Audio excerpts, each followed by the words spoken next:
یہ ملک بنا کیوں تھا اور ہمارے نبی صلی اللہ علیہ وسلم ان کا پیغام کیا تھا، کیوں ان کو فالو کرنے کے لیے اللہ نے حکم دیا قرآن میں۔ مجھے آہستہ یہ بھی نہیں لوگوں کو پتا کہ جب وہ نماز پڑھتے ہیں تو وہ اللہ سے مانگتے کیا ہیں، اور میں اکثریت کی بات کر رہا ہوں کہ ان کو یہی نہیں پتا جب وہ کہتے ہیں ایک ہی چیز نماز پہ مانگتے ہیں نا کہ اللہ ان کے راستے پہ لگا جن کو تو نے نعمتیں بخشی، ان کے نہیں جو غلط راستے پہ چلے گئے۔ تو جن کو اللہ نے نعمتیں بخشی سب سے زیادہ وہ تو ہمارے نبی صلی اللہ علیہ وسلم تھے، باقی بھی پیغمبر تھے۔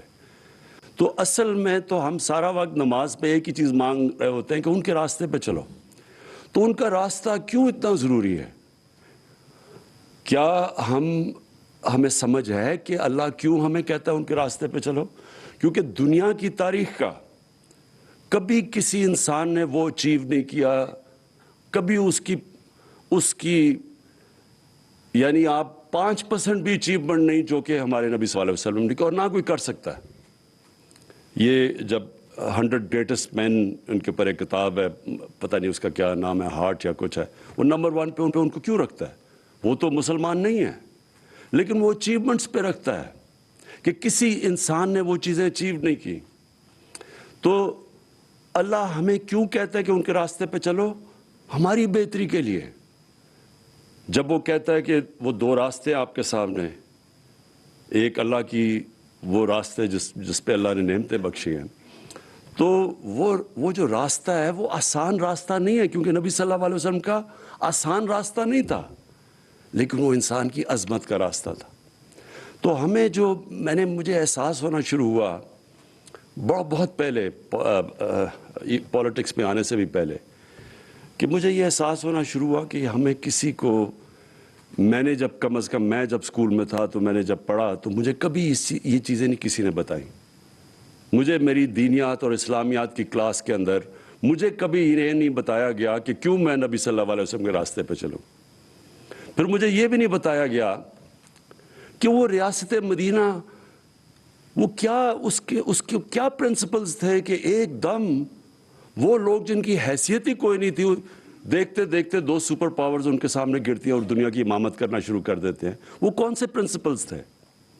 ہمیں تو سارا وقت جو بتایا گیا تھا کہ دیکھیں جی اگر آپ نے آگے بڑھنا ہے تو وہ برطانیہ، اور میں جب اسکول میں تھا تو نہیں ہمیں آزادی ملی تھی، تو ہماری بھی ذہنی غلامی تھی کہ ان کے راستے پہ چلو، وہ دیکھو وہ جو انگریز ہے، جو ان کا سسٹم ہے، جو ویسٹ منسٹر ڈیموکریسی ہے، اس کے راستے پہ چلو اگر اوپر جانا ہے۔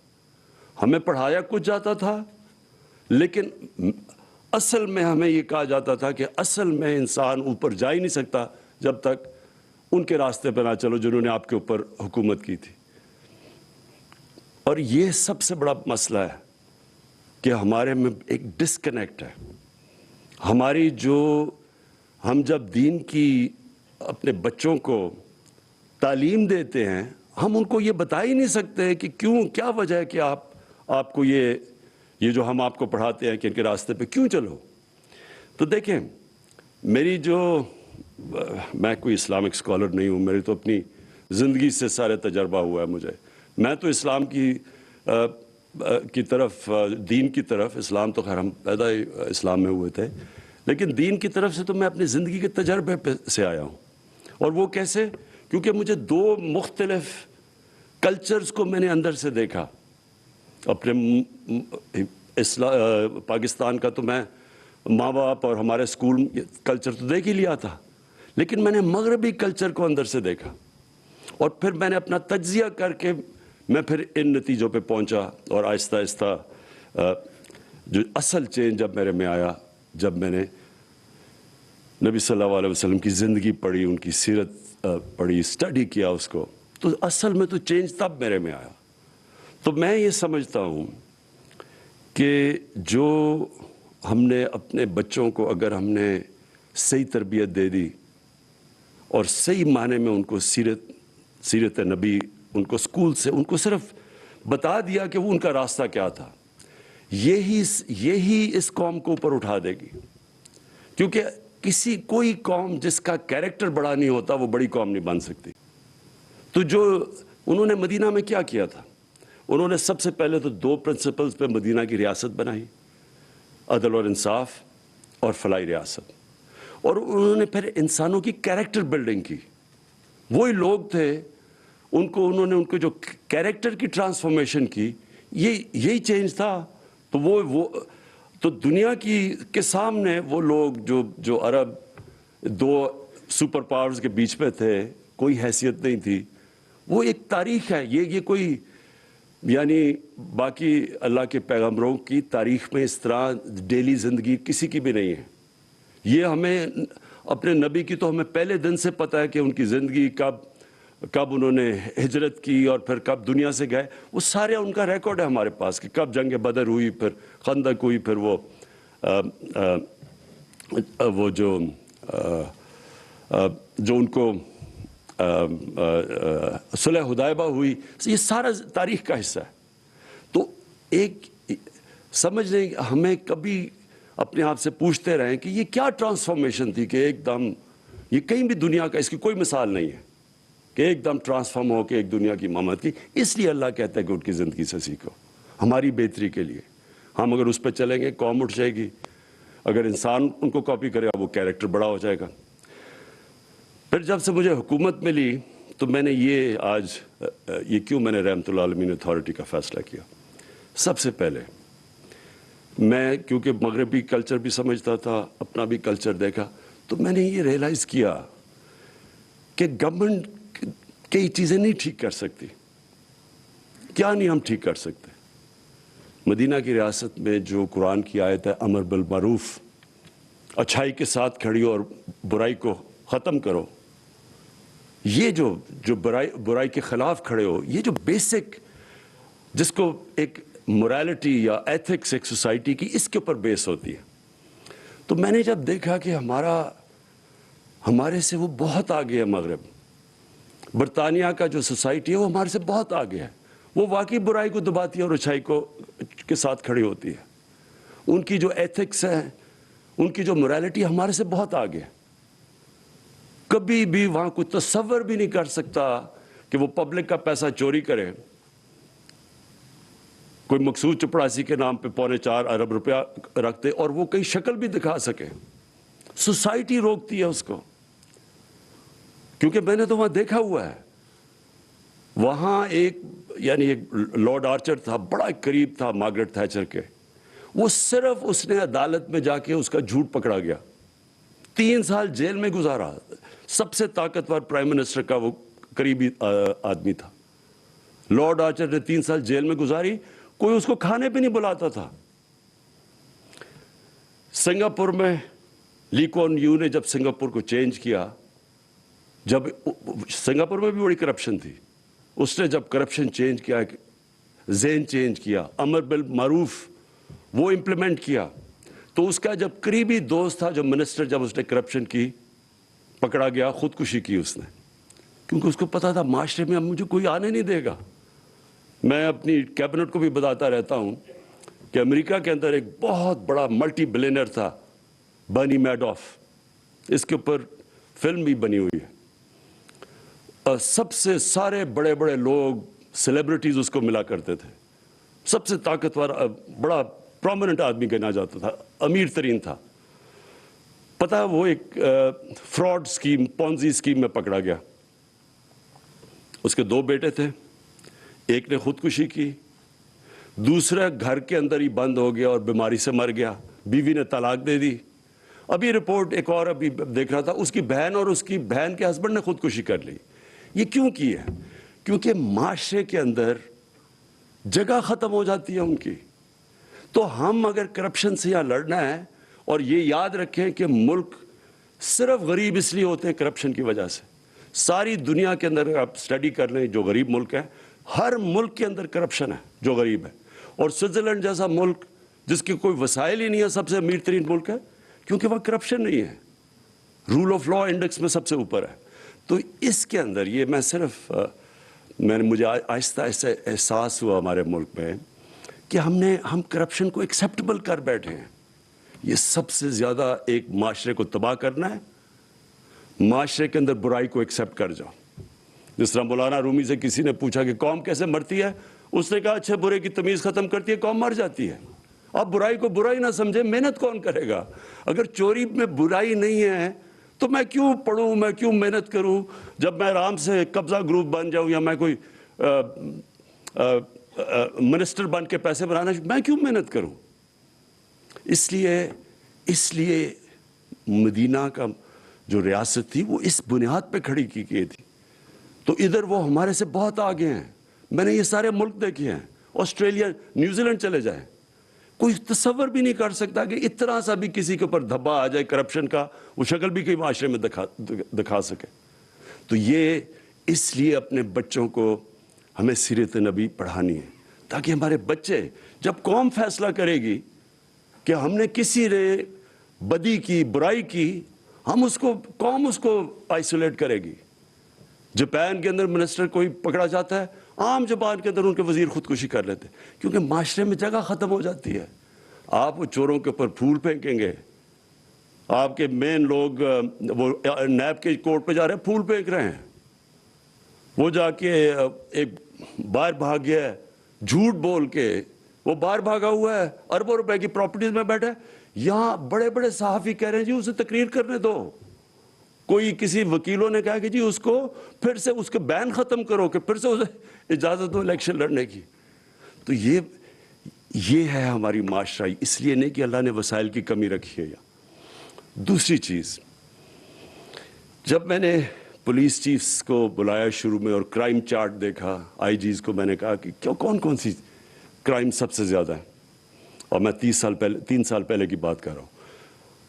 مجھے یہاں اسلام آباد آئی جی نے اور پنجاب، انہوں نے کہا جی سیکس کرائم تیزی سے اوپر جا رہی ہے. اور وہاں قصور میں واقعہ ہوا تھا بچوں کے ساتھ چائلڈ پورنوگرافی کا. میں نے بڑے چن کے ایک ڈی آئی جی کو چنا اور میں نے کہا تم خود جا کے، کیونکہ وہاں کچھ پکڑا کوئی نہیں جا رہا تھا. تو ڈی آئی جی نے جب واپس آ کے مجھے رپورٹ دی، تب سے مجھے خوف ہونا شروع ہوا. پہلے تو سیکس کرائم سارے پاکستان میں بڑھ رہی تھی. دوسرا، اس نے جو رپورٹ دی اس نے کہا جی وہاں اس نے کہا جب تک آپ نے ٹیچرز کو، علماء کو، معززین کو ساتھ نہ ملا کے پوری کیمپین نہ کی، ہم کچھ نہیں کر سکتے، کیونکہ کوئی رپورٹ ہی نہیں کرتا کرائم. اب پولیس تو تب پکڑے گی جب کوئی کرائم رپورٹ کرے گا. تو جب کوئی کرائم ہی نہیں رپورٹ کر رہا، پولیس نے کیا ایکشن لینا ہے؟ تو آہستہ آہستہ یہاں بھی جب میں نے کرائم چارٹ دیکھا تو ریپ اور چائلڈ ابیوس، جو بچوں سے زیادتی ہے، وہ دونوں بڑھ رہی ہیں. اور اس کی جو سب سے تکلیف دہ چیز ہے کہ 1% بھی نہیں رپورٹ ہوتی پولیس میں.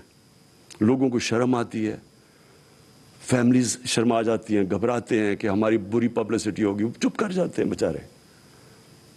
تو تب میں نے پھر سوچا کہ ہم یہ صرف گورنمنٹ اس کا مقابلہ نہیں کر سکتی، اس کا معاشرہ اس کے خلاف مقابلہ کرے گا. اور معاشرہ تب مقابلہ کرے گا جب ہم معاشرے کے اندر یہ ایتھکس تو دیں، لوگوں کو بتائیں تو صحیح کہ کیوں اسلام کے اندر یہ جو ہمارا پردے کا کانسیپٹ ہے، میں صرف کپڑوں کی بات نہیں کر رہا، آنکھوں کا پردہ، یہ جو کانسیپٹ ہے یہ کیوں ہے. اور پھر کیونکہ میں نے مغرب بھی دیکھا ہوا ہے اور یہاں کی بھی سوسائٹی دیکھی ہے. میں جب شروع میں گیا برطانیہ تو 14 میں 1 طلاق ہوتی تھی وہاں، اور دیکھتے دیکھتے وہاں 70% طلاقیں شروع ہو گئی. کیا چینج آیا؟ ان کی جو پبلک موریلٹی تھی وہ چینج ہو گئی. جو ٹی وی پہ اور فلموں پہ جو چیزیں آنی شروع ہوئیں وہ آہستہ آہستہ زیادہ فحاشی بڑھتی گئی. جیسے تو پھر جب ہم اپنا دین کو سٹڈی کرتے ہیں کہ یہ پردہ کیا کانسیپٹ ہے، پردہ تو فیملی سسٹم کو پروٹیکٹ کرنے کے لیے. اور اس کے اوپر اگر کبھی کسی نے سمجھایا لوگوں کو کہ اس کے پیچھے کیا ہے، ہم تو صرف کیا کہتے ہیں آرڈر کر دیتے کہ جی کپڑے ایسے کرو ویسے. پہلے اس کی سائیکالوجی تو پیچھے بتائیں کہ کیوں کہہ رہے ہیں آپ، کیونکہ اس کے پیچھے تو بڑا فلسفہ ہے. اور جیسے جیسے ایک سوسائٹی کے اندر آپ فحاشی بڑھاتے رہے، سب سے پہلا مسئلہ آتا ہے فیملی سسٹم میں.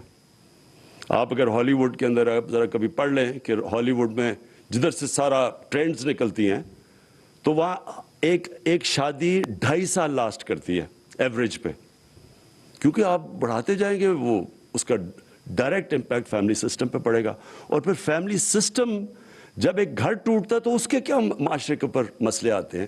کیوں ہمارے دین کے اندر اتنا زور ہے کہ اپنی فیملی کو پروٹیکٹ کرو؟ ڈیورس کیوں اتنی بری سمجھی جاتی ہے؟ کیونکہ اس کا بچوں پہ افیکٹ پڑتا ہے. تو جب ہم وہاں دیکھتا ہوں تو ان کی بہت بڑی تباہی آئی ہے اس کی وجہ سے. سارا مغرب کے اندر پچھلے 30-40 سال دیکھیں فیملی سسٹم ٹوٹتا جا رہا ہے.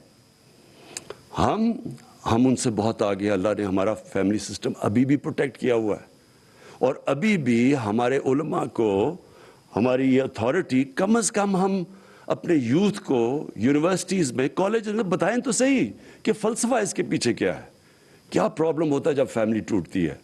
بچوں کے اوپر کیوں نہیں بچے کمپیٹ کر سکتے ایکڈیمکلی جب ایک ٹوٹے ہوئے گھر سے آتے ہیں؟ ان کا اس کے بڑے اب اس کے اوپر کافی ریسرچ ہوئی ہے, ہمارے لوگوں کو پوری طرح اس کی سمجھ.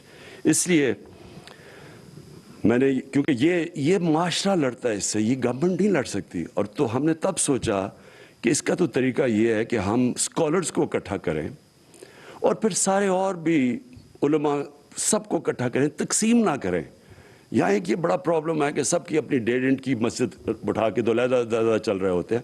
مقصد تو ہم سب کا ایک ہی ہے.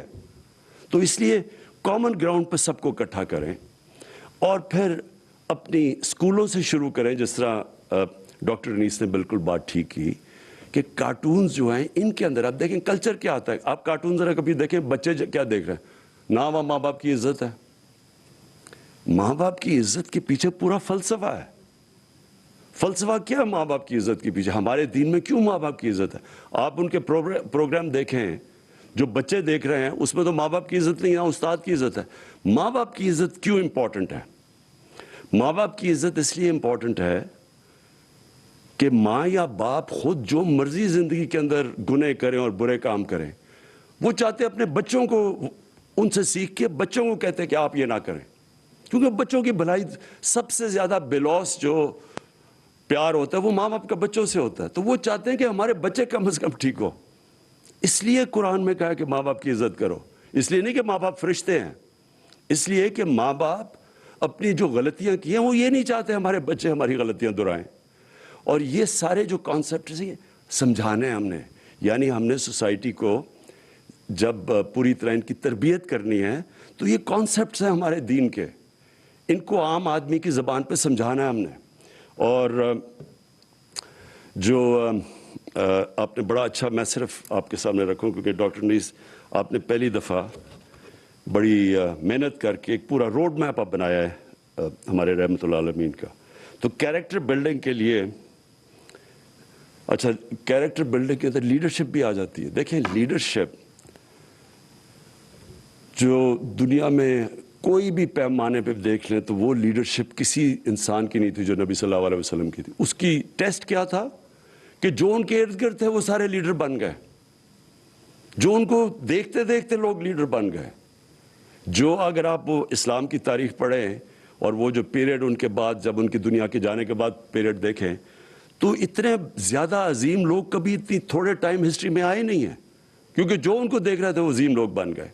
تو سب یہ جو لیڈرشپ کانسیپٹ ہے یہ بہت امپورٹنٹ ہے کہ ہم بتائیں تو صحیح اپنے یوتھ کو کہ لیڈرشپ کی وہ کون سی کوالٹیز ہیں. اور پھر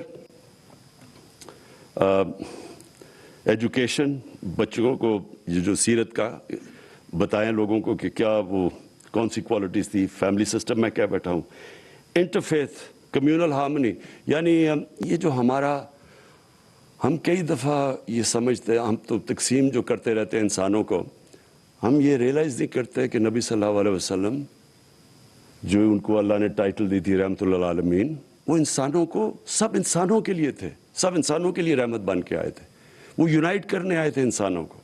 جو مساک مدینہ تھا وہ جو یہودی بھی تھے, عیسائی بھی تھے, لیکن ان سب کو انہوں نے یونائٹ کیا تھا.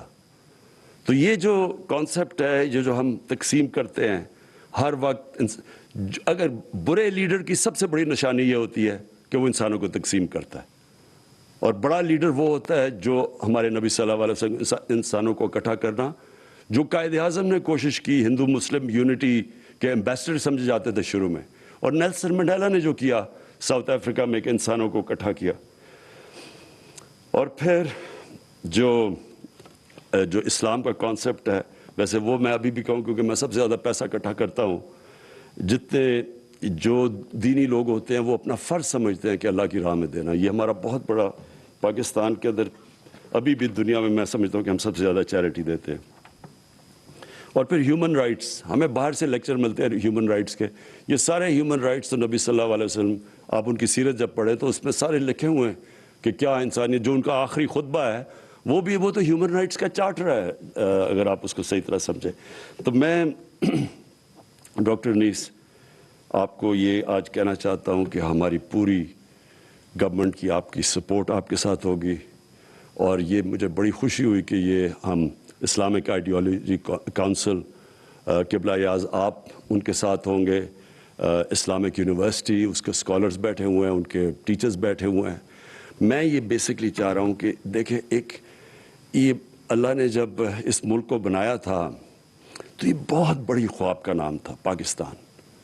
ہندوستان کے مسلمانوں نے بھی پاکستان کے لیے ووٹ دی تھی جب پتہ تھا کہ انہوں نے پاکستان کا حصہ نہیں بننا, کیونکہ وہ سب چاہتے تھے کہ ایک جو علامہ اقبال نے کہا ہے کہ مثال بنے گی کہ ہم اصل میں اسلام کیا ہے. تو وہ جو سفر ہے, اور پھر میں یہ کہہ دوں کہ یہ جو ہم مانگتے ہیں کہ اللہ سیدھے راستے پہ لگا, سیدھے راستے کا سفر شروع ہوتا ہے. وہ اللہ نے یہ نہیں کہا کہ اس منزل پہ پہنچا دے, انہوں نے کہا نہیں اس راستے پہ لگاؤ, کیونکہ راستہ کے مطلب ایک مسلسل جد و جہد. سیدھا راستہ کانسٹنٹ ریفارمیشن آف کیریکٹر کا نام ہے. مسلسل اپنے آپ کو آپ ریفارم کر رہے ہوتے ہیں. اور جو قوم بھی جب اس راستے پہ اب جب ہم کہتے ہیں ریاست مدینہ, ایک یہ جہاد کا نام ہے. آپ کو جو قانون کی بالادستی یعنی قانون کی حکمرانی قائم کرنا جہاد ہے, کیونکہ آپ کا مقابلہ مافیاز کے ساتھ ہے. وہ نہیں قانون کے نیچے آنا چاہتے, وہ NRO لینا چاہتے ہیں. وہ آپ کو بلیک میل کرتے ہیں کہ ہم آپ کو چلنے نہیں دیں گے جب تک ہمیں چھوٹ نہ دو. تو یہ جہاد ہے. یہ مسلسل ایک معاشرہ جہاد لڑتا ہے اس عظمت پہ پہنچنے کے لیے. انسان بھی لڑتا ہے اپنے کیریکٹر ریفارمیشن میں, اور ایک معاشرہ بھی جو مدینہ کی ریاست کا کانسیپٹ ہے وہ ایک پوری جد و جہد کرتا ہے. انسانیت کے جو کانسیپٹ ہے ہمارے دین کے اندر, مجھے افسوس سے کہنا پڑتا ہے کہ آپ اسکینڈینیویا جائیں, آپ کو تکلیف ہوتی ہے ان کے انسانیت کا نظام دیکھ کے. کتنی زبردست ویلفیئر اسٹیٹ. وہ جانوروں کو کیسے رکھتے ہیں, انسانوں کی تو دور کی بات ہے. میں آپ کو یقین دلاؤں کہ زیادہ تر مسلمان دنیا میں ہم اپنے انسانوں کو ویسے نہیں رکھتے جو آپ اسکینڈینیویا میں چلا جائے وہ جانوروں کو جس طرح رکھتے ہیں. تو ہمیں وہ اس سفر آغاز کر دیا شروع. مجھے بڑی خوشی ہے کہ جو ابھی تک ہم نے قدم اٹھائے ہیں یہ کبھی پاکستان کی تاریخ میں کسی نے نہیں پہلے اٹھائے. یعنی جو سب سے بڑی چیز ایک گھر میں بیماری ہوتی ہے تو سب سے بڑا حالات, ان کی تکلیف کیا تکلیف ہوتی ہوگی کہ جب وہ گھر میں کوئی بچہ بیمار, ماں باپ بیمار, کہ ان کے پاس پیسے نہیں علاج کروانے کے لیے. تو ہیلتھ کارڈ یہ جو سب سے پہلا کہ سارے گھروں کے اندر ہر خاندان کے پاس 10 لاکھ کی ہیلتھ انشورنس, یہ بہت بڑا قدم تھا. بڑی مشکلوں سے ہم یہاں پہنچے. اور اس کے علاوہ بھی جو ہم نے جو احساس کے پروگرامز لے کے آئے ہیں سامنے, یہ بھی سب کبھی اتنا زیادہ پیسہ کسی گورنمنٹ نے خرچ کیا. اور پھر یہ جو پناہ گاہ ہیں, یہ بھی مجھے یاد ہے ہم جب بھی وہ راوی سے ہم پل کراس کرتے تھے داتا صاحب کے سامنے, وہ بیچ میں وہ جو سڑک کے بیچ میں جگہ ہوتی وہاں اس طرح لوگ سوئے ہوئے ہوتے تھے. اور میں سوچتا تھا ان کے اوپر وہ سارا ڈیزل کا وہ جو دھواں ہے وہ پڑ رہا ہوتا تھا ان بیچاروں پہ, ساری مٹی پڑی ہوتی تھی. کبھی کسی نے نہیں سوچا کہ کتنا خرچہ آتا ہے کہ آپ پناہ گاہ بنا کے وہ بیچارے وہاں سو جائیں, وہاں کھانا پینا ان کو دے دیں. آپ کوئی خرچہ تو نہیں ہے, احساس صرف چاہیے کہ ایک انسانیت کا آپ کا کانسیپٹ ہو, جو کہ وہ ملک جو اپنے آپ کو مسلمان نہیں کہتے لیکن وہاں ہے. تو میں پھر سے اپنی اتھارٹی کو آج جو ممبرز ہیں ہمارے, جو آپ نے ڈاکٹر نے سب کو انٹروڈیوس کروا دیا, اور میں ایجوکیشن ڈپارٹمنٹ کا میں کہنا تھا کہ شفقت محبوب جو ہمارے منسٹر ہیں, ان کی پوری آپ کو کوآپریشن ملے گی, پرائم منسٹر آفس کی ملے گی, جتنی بھی گورنمنٹ کی ڈپارٹمنٹس ہیں ہم آپ کے ساتھ پورا کھڑے ہوں گے. شکریہ. وزیر اعظم عمران خان تقریب سے خطاب کر رہے تھے جس میں انہوں نے کہا کہ مغربی سوسائٹی ہم سے بہت آگے ہے, کرپشن کو قبول کر کے ہم خود کو تباہ کر بیٹھے ہیں. وزیر اعظم عمران خان نے تقریب سے خطاب میں یہ بھی کہا کہ قومی رحمت للعالمین اتھارٹی کونسل کا انعقاد کیا گیا, اسی حوالے سے یہ تقریب تھی جس سے وزیر اعظم عمران خان خطاب کر رہے تھے.